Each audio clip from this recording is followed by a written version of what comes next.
Hi, everybody. It is Friday. Oh my God, Friday the 13th. Ooh, shit. It's 2020, so you know what the hell's going to happen today, right?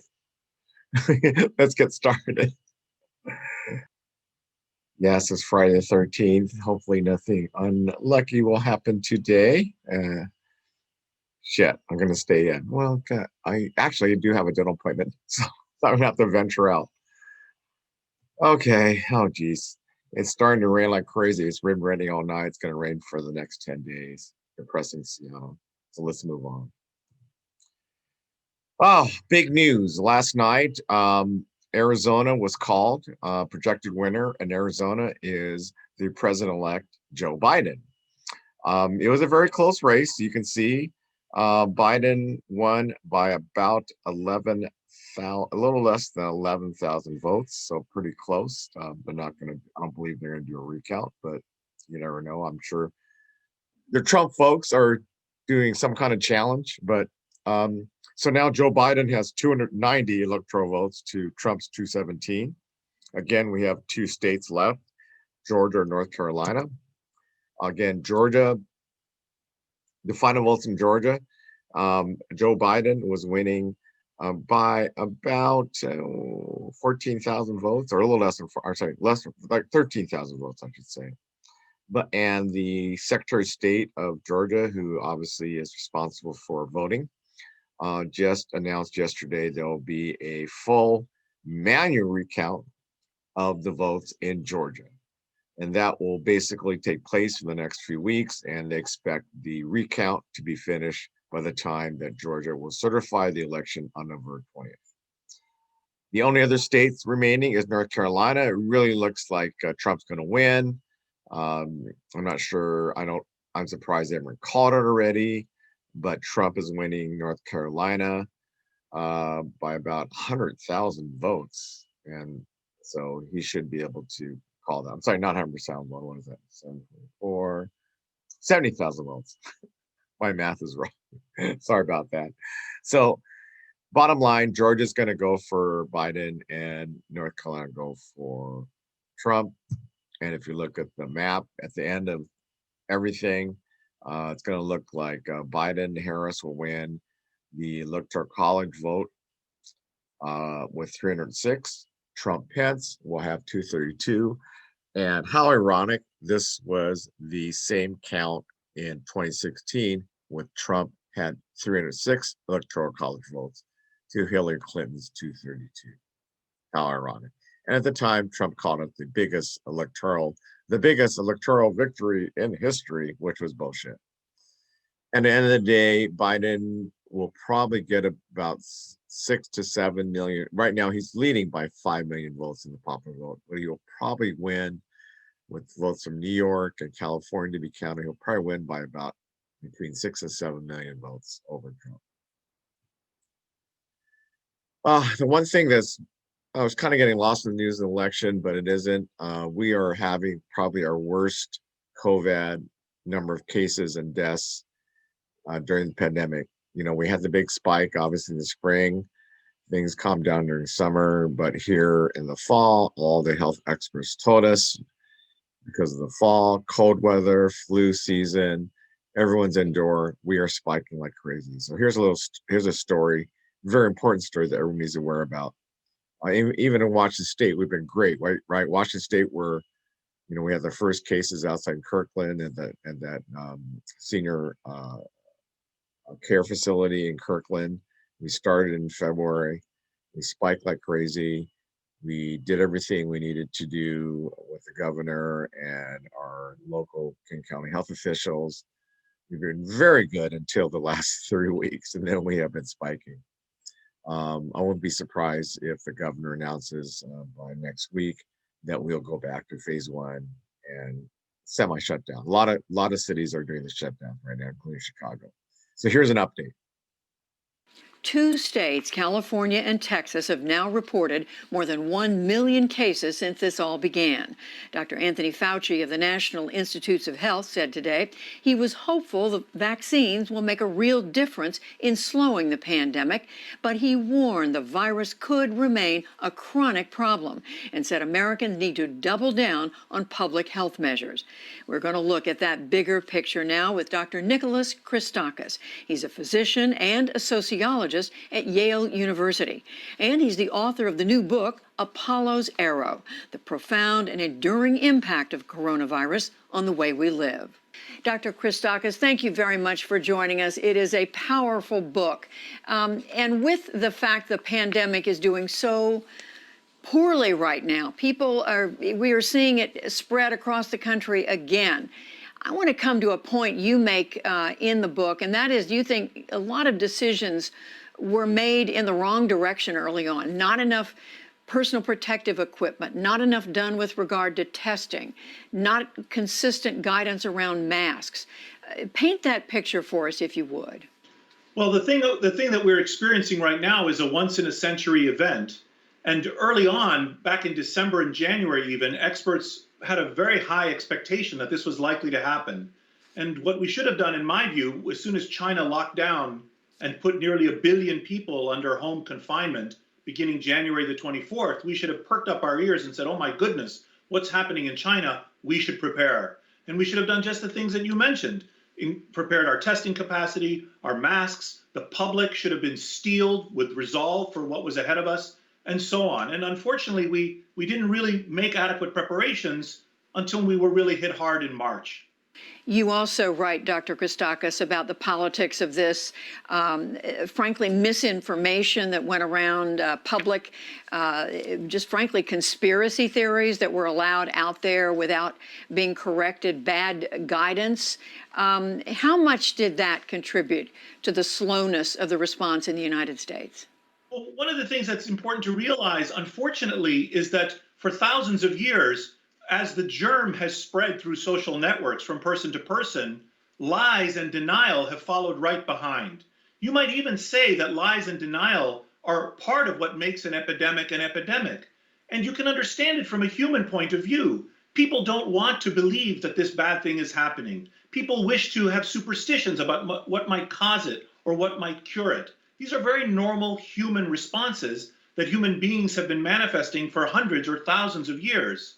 But it's the role of leadership, in my opinion, our leaders whom we elect, to help us not be that way, to help us actually see the world for how it is, and not kind of in a fantasy way, pretending that nothing is happening, when in fact our world has changed. When we just learned in the last few days that the vaccine may be available in coming weeks or by the end of the year, early next year, but we're also hearing this warning from Dr. Fauci and others that it may be with us for a while. What do you think the real timeline is in terms of when life returns to a semblance of normal? I think even if the vaccine or several vaccines are invented in the next few months, which is likely, we still have challenges in manufacturing, distributing, and persuading the public to accept the vaccine. And those challenges will take about a year. And meanwhile, the virus is still spreading, and it will continue to spread until we reach a threshold of about 40 to 50% of Americans who are infected. Right now, we're only at about 10%. That threshold is known as the herd immunity threshold. So that'll take us into 2022. So from my perspective, the first period during which we're confronting the biological and epidemiological impact of the virus, and we're living in a changed world, wearing masks, physical distancing, school closures, and so on, will last until sometime in 2022. And then we're going to begin a second period when we are recovering from the psychological, social, and economic shock of the virus, and this has been seen for thousands of years with other epidemics, and that'll take a couple of years for us to rebuild our economy and recover.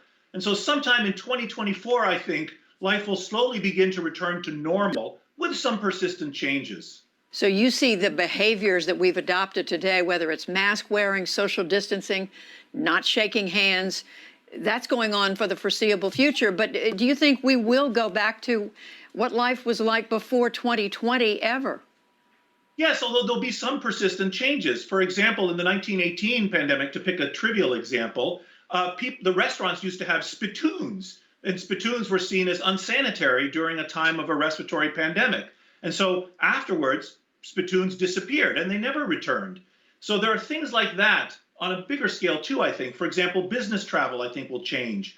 Teaching and working from home will change. I think there may even be some changes in the women's labor market participation. We are not the first generation of people to confront a serious epidemic. This has been a part of the human experience, and we will see the other side of it. You write about, yes, we will see the other side, but you also write about the profound loss that we all have experienced. Dr. Nicholas Christakis, thank you so much. Again, the book is Apollo's Arrow, the Profound and Enduring Impact of Coronavirus on the Way We Live. We appreciate it. Thank you. American presidential elections always draw great and intense interest globally, and this year's vote was no different. Joe Biden's win has been met with a variety of reactions: elation in some regions, wariness in others, and some silence so far from American adversaries. Here's Nick Schifrin. In the part of the world perhaps most excited for President-elect Biden, the Irish celebrated their luck. After 4 years of America First, Western Europe expressed hope for change. Joe Biden has decades of experience in domestic and foreign policy. He knows Germany and Europe well. Many European leaders have worked with Biden and share his day one priorities: re-entering the Paris Climate Accord, extending the New START treaty with Russia, and rejoining the World Health Organization. Among Biden's first phone calls were European allies, including French President Emmanuel Macron. I wanted really to congratulate you and congratulate Kamala Harris for this election. In Britain, Prime Minister Boris Johnson has been a Trump ally, and Biden has rejected Brexit. Yesterday, Johnson expressed relief Biden emphasized shared values in their call. It was refreshing, I may say, to have that conversation. I look forward to many more. Biden's second round of calls were with East Asian allies, including South Korean President Moon Jae-in and Japan's new Prime Minister Yoshihide Suga. He said that he looks forward to strengthening the U.S.-Japan alliance and working together on achieving peace and stability in the Indo-Pacific region. That phrase, the Indo-Pacific, was coined by Japan but expanded by the Trump administration to counter China. The administration, with bipartisan support, increased operations in the Pacific and accelerated regional cooperation, including with Australia, whose Prime Minister Scott Morrison also talked with Biden. We agreed that there was no more critical time for both this alliance between ourselves and the United States, but more broadly, the working together, especially of like-minded countries. Less like-minded Middle East leaders. The Trump administration facilitated accords between Israel and 3 Sunni Arab countries. I am announcing today that the United States will withdraw from the Iran nuclear deal. It pulled out of the Iran nuclear deal to press confrontation with Iran. On Saturday, after the U.S. media declared Biden president-elect, Saudi leaders tweeted congratulations to the new president of Tanzania. The kingdom waited until late Sunday to congratulate Biden. Israeli Prime Minister Benjamin Netanyahu claimed Trump's policies would continue. I welcome the fact that my friend Joe Biden and with him Kamala Harris welcomed those agreements. But Biden has vowed to restart negotiations to re-enter the Iran nuclear agreement and withdraw support for the Saudi-led war in Yemen. Meanwhile, those who haven't congratulated Biden, Latin American populists Andrés Manuel López Obrador in Mexico and Jair Bolsonaro in Brazil, as well as North Korea's Kim Jong-un, Russian President Vladimir Putin, and Chinese President Xi Jinping. In China, a cautious response and low expectations, as special correspondent Patrick Falk reports. Burnished autumn leaves are a sign of changing times in Beijing. But as the US prepares for a new era of leadership under Joe Biden, people here are sure about one thing: there'll be no seasonal shift in relations between China and America. Beijing's yet to acknowledge Joe Biden's victory, but there has been a change in tone from Chinese media. The state-run Global Times offered this view on Wednesday, saying the president-elect would be more cooperative than Trump. What we've been seeing here in the press over the last few days is a focus on a chaotic situation in the US. And I've got a copy of the Global Times here from a few days ago with one article titled "Analysts Predict Final Madness in US-China Policy in Last Days of Trump Presidency." They're at it again, trying to take away our right to vote. David Perdue and Kelly Loeffler support Donald Trump's plan to strip Georgia voters of our right to vote. Black and military voters will lose their voice. You can stop it. Vote for Raphael Warnock and John Ossoff. We've come too far to go back to Jim Crow. We made history November 3rd. Let's do it again. The Lincoln Project is responsible for the content of this advertising. Please welcome my husband, Joe Biden. Former Vice President Joe Biden just released that announcement. Joe Biden is now a 2020 presidential candidate. Biden will enter this race as the frontrunner. I know Joe. We know Joe. But most importantly, Joe knows us. Candidates coalescing around Joe Biden. His campaign made history. Joe Biden has selected Kamala Harris as his running mate. This is your campaign.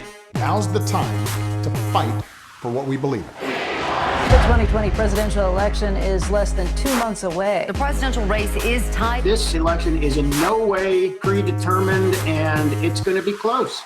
Yeah. We have got to vote like our lives depend on it.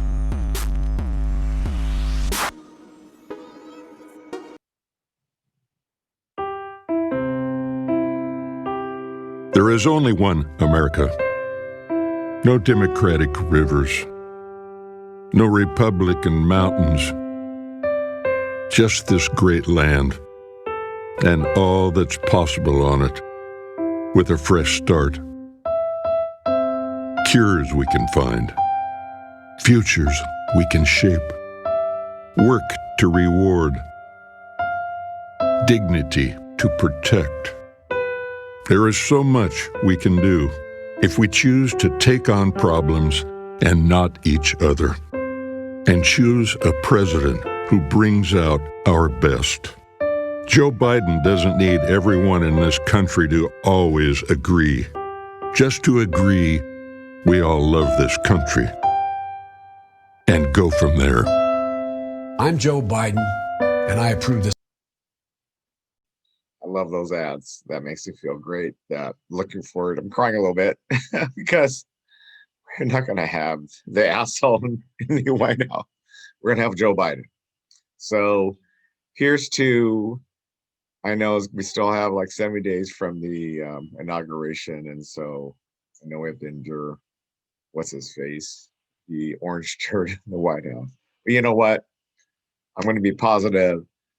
I'm looking forward to all the announcements from the Biden campaign, our Biden transition team. In fact, I don't know if you guys know, I'm going to apply for one of the 4,000 positions that the Biden team administration will have. Well, wish me luck. Okay, have a great Friday. Looking forward to the weekend where we have Washington Huskies playing Oregon State. First game for the Huskies. They're playing Oregon State tomorrow night at 8 o'clock at Husky Stadium. No fans, unfortunately. I'm a season ticket holder. And I just had some amazing seats. I moved over and my seats are like the 5-yard line. And also we're going to have a huge game on Sunday. The Seahawks are taking on the Rams. So that's going to be great. So we have a good football weekend. So take care and talk to you guys later. Bye-bye.